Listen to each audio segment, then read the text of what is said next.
Assalamualaikum warahmatullahi wabarakatuh. Shalom, Om Swastiastu, Namo Buddhaya, Salam Kebajikan. Perkenalkan, kami dari kelompok 3 Hukum Kriminologi dengan dosen pengampu Dr. Erna Dewi SHMA ingin mempresentasikan tentang karakteristik kejahatan. Berikut saya akan memperkenalkan nama-nama anggota kelompok 3. Yang pertama, saya sendiri Jen Elizabeth. Yang kedua, Fabiola Rezulina Fabiani Putri. Yang ketiga, Ririn Wijayanti. Yang keempat, Muhammad Diki Ramadan. Yang kelima, Lanang Nabil Sulartono. Dan yang terakhir, ada Muhammad Farid Iradatullah.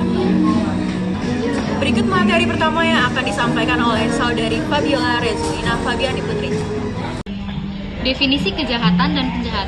Menurut KBBI, kejahatan yaitu adalah perilaku yang bertentangan dengan nilai-nilai dan norma-norma yang berlaku yang telah disahkan oleh hukum pidana atau hukum tertulis. Sedangkan penjahat adalah pelakunya. Jadi menurut Mabel Elliott, dalam Haris Heroji menyebutkan penjahat adalah orang yang gagal dalam menyesuaikan dirinya dengan norma-norma yang ada di masyarakat, sehingga tingkah lakunya itu tidak dapat dibenarkan oleh masyarakat atau menyimpang. Untuk dapat mengatakan suatu perbuatan sebagai kejahatan, harus memenuhi 7 unsur yang saling berkaitan, yaitu 1. Adanya perbuatan yang menimbulkan kerugian. 2. Kerugian tersebut telah diatur dalam Kitab Undang-Undang Hukum Pidana. 3. Adanya perbuatan yang dilakukan. 4. Adanya maksud jahat. 5. Adanya peleburan antara maksud jahat dan perbuatan. 6. Adanya perbauran antara kerugian yang ditimbulkan yang telah diatur dalam Kitab Undang-Undang Hukum Pidana dan perbuatan. 7. Adanya sanksi yang mengancam perbuatan tersebut. D. Relativitas pengertian kejahatan. Pengertian kejahatan sangat relatif baik ditinjau dari segi hukum maupun ditinjau dari sudut pandang masyarakat. 1. Isi pasal-pasal dari hukum pidana sering berubah. Contohnya, Undang-Undang Narkotika lama digantikan dengan Undang-Undang Narkotika yang baru, yaitu Undang-Undang Nomor 35 Tahun 2009 tentang narkotika. 2. Pengertian kejahatan menurut anggapan suatu masyarakat tertentu juga selalu berubah. Contohnya, di Sulawesi Selatan beberapa puluh tahun yang lalu, seorang bangsawan putri dilarang kawin dengan laki-laki biasa. Barang siapa yang melanggar, maka dianggap melakukan kejahatan berat. Norma tersebut sekarang tidak berlaku lagi. Yang ketiga, pengertian kejahatan sering berbeda dari suatu tempat ke tempat yang lain, dari suatu daerah dengan daerah lainnya. Misalnya, ada daerah bila kedatangan tamu terhormat, sang tamu tersebut disodori gadis untuk menemani tidur. Perbuatan itu dianggap sebagai perbuatan terpuji di tempat tersebut, sedangkan di tempat lain, hal itu merupakan suatu hal yang memalukan atau suatu kejahatan. Yang keempat, di dalam penerapan hukum juga sering berbeda. Suatu tindakan yang serupa kadang-kadang mendapat hukuman yang berbeda dari hakim yang berbeda. Contohnya, si A mencuri ayam mendapat hukuman 3 bulan penjara dari hakim X. Sedangkan si B mencuri ayam pula tetapi divonis 1 tahun penjara oleh hakim Y. Yang kelima, juga sering terlihat adanya perbedaan materi hukum pidana antara suatu negara dibandingkan dengan negara lainnya. Contoh, pelacuran rumah bordil di Australia dilarang dalam KUHP Australia, sedangkan pelacuran di negeri Belanda tidak dilarang.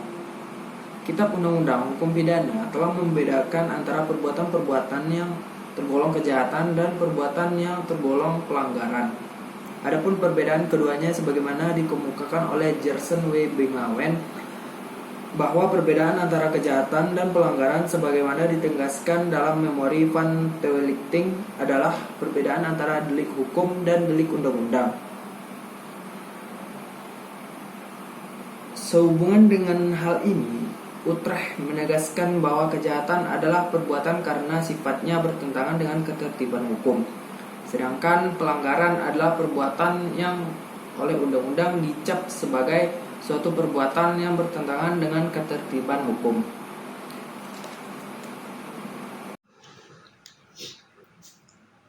Akibat yang ditimbulkan oleh kejahatan.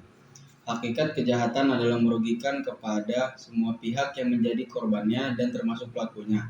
Yang dimaksud dengan kerugian di sini adalah kerugian secara material atau ekonomis dan non-material atau psikologis. Baik si korbannya itu sendiri, baik secara individu maupun secara kolektif atau kelompok. Sehubungan dengan hal ini, Hari Saheroji mengemukakan bahwa kerugian-kerugian itu adalah: satu, kerugian secara materi atau ekonomis; dua, kerugian secara psikologis atau keadaan jiwa dari masyarakat yang dilukai perasaan susilaannya dengan kejahatan itu. Lalu, apa yang dikemukakan Haris Saheroji tersebut diperkuat oleh R. Sidik Suryadireja ketika mendeskripsikan pengertian kejahatan secara sosiologis, bahwa kejahatan itu adalah merugikan secara ekonomis dan merugikan secara psikologis atau melukai perasaan susila dari suatu kelompok manusia di mana orang-orang itu oleh karenanya berhak melahirkan celaan. Lalu, secara lahir ia akan menerima cercaan dari masyarakat terhadap perbuatan yang dilakukannya. Bahkan tidak mustahil untayan kata dari masyarakat akan sangat menyakitkan hatinya ketimbang diukur dengan perbuatan yang dilakukannya secara batin atau kejiwaan. Ia sebagai manusia biasa akan tetap merasakan rasa malu, rasa takut tertangkap, rasa takut dihukum oleh masyarakat, dan rasa berat untuk mempertanggungjawabkan perbuatannya, sehingga ia senantiasa menderita jiwanya. Pasal 1 KUHP menegaskan bahwa tiada suatu perbuatan boleh dihukum melainkan atas ketentuan pidana dalam undang-undang yang ada terdahulu daripada perbuatan itu. Berdasarkan pasal tersebut, jelaslah bahwa setiap kejahatan yang dilakukan oleh siapa saja tanpa dapat dibuktikan secara hukum, maka tidak dapat diancam hukumannya.